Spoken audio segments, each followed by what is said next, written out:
Good day, ma'am and sir.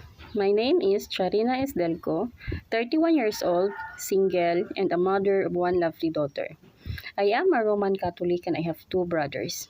I live in Midsayap North, Cotabato, Philippines, a breadwinner and a four-year college graduate. I was a domestic worker in Kuwait for 3 years, year 2002 to 2005. I serve six members in the family. I clean the house, cooking, iron, wash dishes, wash clothes, bring the kids to the school, and taking care of them. I want to work in Hong Kong to build a house for my parents and my daughter. To my employer, Ma'am, sir, please choose me as your domestic helper because I am an honest, kind, reliable, and flexible. I don't know how to cook Chinese food, but I'm willing to learn. I can take good care of a newborn babies. Thank you and God bless.